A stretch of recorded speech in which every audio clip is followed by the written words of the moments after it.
दोस्तों, आज हम आपको 3 फकीर की बहुत ही ज्ञानवर्धक कहानी सुनाने जा रहे हैं। पुराने समय में 3 फकीर बहुत प्रसिद्ध हो गए। वे इतने प्रसिद्ध हो गए कि वहाँ का जो सबसे बड़ा पादरी था, उसे उन तीनों फकीरों से बड़ी ईर्ष्या होने लगी, क्योंकि धीरे धीरे लोगों ने चर्च में आना ही बंद कर दिया था।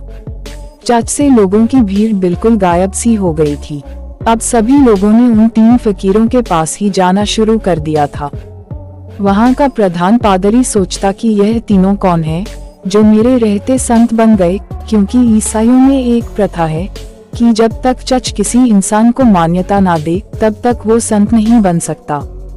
पादरी बड़ा परेशान रहने लगा, क्योंकि लोगों में चर्च की लोकप्रियता दिनों दिन कम होती जा रही थी। लेकिन एक दिन तो हद ही हो गई।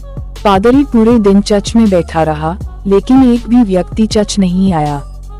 पादरी के क्रोध का ठिकाना न रहा। उसने निश्चय किया कि आज तो उन तीनों फकीरों की खैर नहीं। आज तो मैं उन तीनों को सबक सिखाकर ही रहूंगा। वो अपनी पूरी पादरी वेश में सर से पैर तक तैयार हुआ। उसने सोने का ताज पहना, हाथ में प्रधान पादरी के प्रतीक वाला सोने का डंडा लिया और चल पड़ा। उन तीनों से मिलने वे तीनों एक बड़ी सी झील के उस पार रहा करते थे। पादरी एक नाव में बैठकर झील के उस पार पहुंचा। थोड़ा आगे चलने पर उसे एक बड़े से पेड़ के नीचे 3 सीधे साधे से इंसान बैठे हुए दिखाई दिए।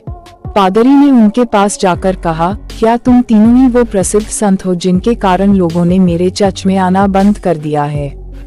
उन तीनों ने कहा, संत? अरे नहीं नहीं, हम किस बात के संत, हम संत बनने के लायक नहीं है। ये तो यहाँ के लोग कहते हैं कि हम तीनों संत हैं। पता नहीं किसने ये झूठी अफवाह फैला दी, जिसे सुनकर लोगों की भीड़ यहाँ आती। हम तो रोज ही इन्हें मना करते हैं कि यहाँ मत आया करो, लेकिन हम जितना मना करते हैं भीड़ उतनी ही बढ़ती जा रही है। हम इस भीड़ से परेशान हो चुके हैं। ये भीड़ भाड़ में हमें रुचि नहीं है। हम तो एकांत में ही रहना चाहते हैं। अच्छा हुआ आप आ गए। अब आप ही बताएं हमें इस भीड़ से कैसे बचे। यह सुन वह पादरी तो खुशी से फूला न समाया। सोचने लगा, ये तो बड़े ही भोले लोग निकले। बाद में पादरी ने पूछा, लेकिन तुम तीनों करते क्या हो? उन्होंने कहा, कुछ नहीं, बस इस पेड़ के नीचे बैठकर ईश्वर की प्रार्थना करते हैं। पादरी ने पूछा, बाइबल कहाँ है? उन तीनों ने अपना सिर नीचे झुका लिया। पादरी ने पूछा, क्या हुआ? उन्होंने कहा, अब क्या बताए आपसे, हम तीनों ही अनपढ़ हैं। हमें पढ़ना नहीं आता, बाइबल रख कर भी क्या करेंगे? यह सुनकर तो वह पादरी और भी खुश हुआ। सोचने लगा, अनपढ़ है फिर भी इतने सारे लोगों को बेवकूफ बना रखा है। इनकी तो मैं पूरे शहर के सामने बेइज्जती करूंगा। पादरी ने पूछा, फिर तुम लोग प्रार्थना कैसे करते हो? चर्च की प्रार्थना तो तुम्हें याद होगी ना? यह सुन तीनों ने फिर से अपना सिर नीचे झुका लिया। पादरी ने पूछा, अब क्या हुआ? तुम लोगों ने फिर से अपना सिर नीचे क्यों झुका लिया? उन्होंने कहा, क्या बताए, बड़ी लज्जा आ रही है आपसे बताते हुए कि हमें प्रार्थना भी नहीं आती। पादरी ने आश्चर्य से कहा कि क्या तुम्हें प्रार्थना भी नहीं आती? उन तीनों ने ना में अपना सिर हिला दिया। पादरी ने कहा, फिर तुम तीनों प्रार्थना करते कैसे हो? उन्होंने कहा, आपके चर्च की प्रार्थना तो बड़ी लंबी चौड़ी है, हम अनपढ़ गवारों को याद ही ना हो पाई, और फिर गलत पढ़ने का कोई मतलब ही नहीं है। इसलिए बहुत सोचने के बाद, बहुत गणित बढ़ाने के बाद हमने अपनी खुद की एक प्रार्थना बना ली। यह सुन पादरी जोर से चिल्लाए, आप क्या तुमने अपनी खुद की प्रार्थना बना ली? प्रार्थना तो सर्वमान्य होती है, शास्त्रों में लिखी होती है, हजारों हजारों साल पुरानी होती है। जीसस को तो प्रार्थना खुद परमात्मा ने सिखाई थी, लेकिन तुम लोगों ने अपनी खुद की प्रार्थना बना ली। उन्होंने कहा, हमसे बहुत बड़ी गलती हो गई, हमें माफ करें, हम अनपढ़ गवार इंसान, हमें कुछ नहीं पता। अब आप हमें जो प्रार्थना सिखाएंगे हम वही प्रार्थना आज से करेंगे। हम आपके पैर पड़ते हैं, हमसे बहुत बड़ी गलती हो गई है, हमें क्षमा करें और आप हमें अपनी वाली प्रार्थना सिखाएं। लेकिन पादरी के मन में भी जिज्ञासा जागी है कि देखो तो इन्होंने कौन सी प्रार्थना बनाई है। पादरी ने कहा, पहले तुम लोग मुझे अपनी प्रार्थना सुनाओ। उन्होंने कहा, नहीं महाराज, इस प्रार्थना का कोई मतलब नहीं है। आप हमें और शर्मिंदा ना करें, आप हमें अपनी वाली प्रार्थना सिखाएं। लेकिन पादरी नहीं माना, इसलिए पादरी के बार बार कहने पर आखिर में वो अपनी प्रार्थना सुनाने के लिए राजी हो गई। उन्होंने कहा, हमने बहुत सोचा, बहुत विचार किया, लेकिन हमें कोई प्रार्थना ना सूझी। फिर हमें याद आया कि भगवान के 3 रूपों को माना गया है, इसलिए हमने इसी पर अपनी प्रार्थना बना दी। अगर आप हमारी प्रार्थना सुनेंगे तो हम पर हंसेंगे। इसके बाद वे तीनों चुप हो गई। पादरी ने कहा, अरे बताओ, नहीं हंसूंगा मैं। उन्होंने कहा, भगवान के 3 रूप, इसलिए हमने प्रार्थना बना दी कि हम भी 3, तुम भी 3, हम पर कृपा करो। यह सुनते ही गंभीर पादरी भी हंस पड़ा और बोला, जिंदगी में बहुत प्रार्थनाएं सुनी है, पर ऐसी प्रार्थना कभी ना सुनी। वो मन ही मन सोचने लगा, बड़े बेवकूफ लोग हैं, आज तो इनकी ठिकाने लगाकर ही जाऊंगा। इन तीनों को मेरे पास चर्च में आना ही पड़ेगा। उन तीनों ने कहा, आप हमारी छोड़िए, अपनी प्रार्थना सिखाई, ये हम आज से वही करेंगे। बाद में उन्हें चर्च की प्रार्थना सिखानी शुरू की। उन्होंने कहा, एक बार और, पादरी ने फिर सुनाई। उन्होंने कहा, एक बार और, पादरी ने तीसरी बार सुनाई।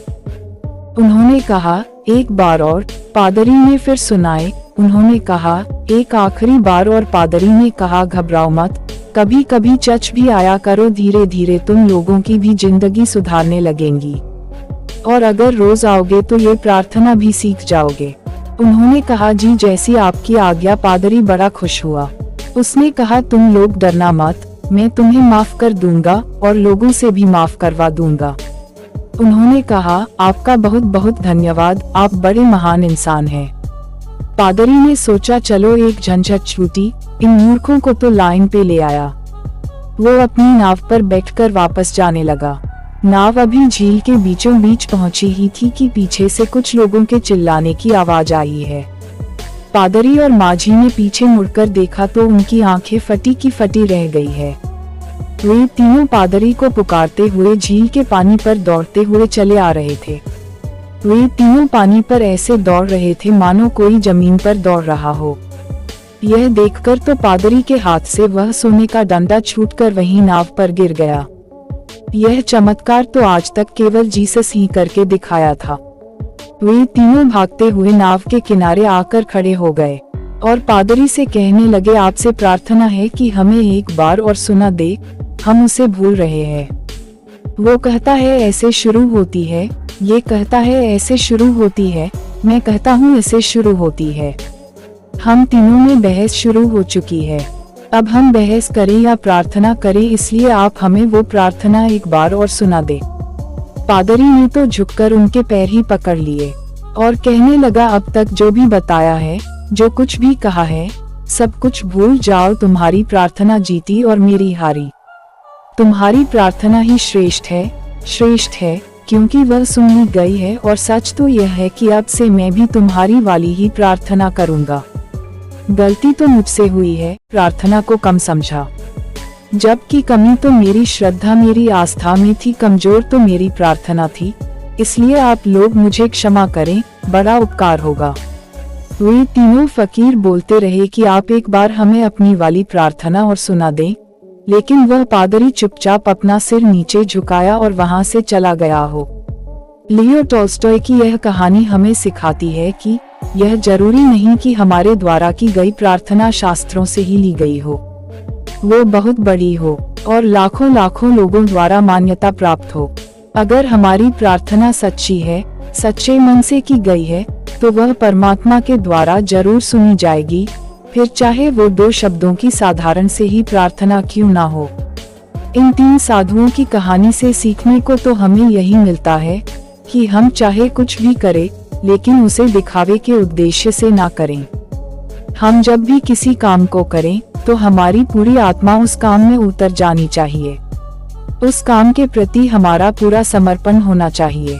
अगर हम हर काम को इसी तल्लीनता के साथ कर पाए तो हर काम में हमारी सफलता निश्चित है, जैसे कि उन 3 साधुओं के साथ हुआ था। उन्होंने अपनी प्रार्थना को इतने समर्पण भाव के साथ किया था कि प्रार्थना उन्होंने नहीं बल्कि उनकी आत्मा ने की थी। फिर उनकी प्रार्थना इतनी सच्ची हो गई कि ईश्वर भी उनकी प्रार्थना को सुने बिना ना रह सका।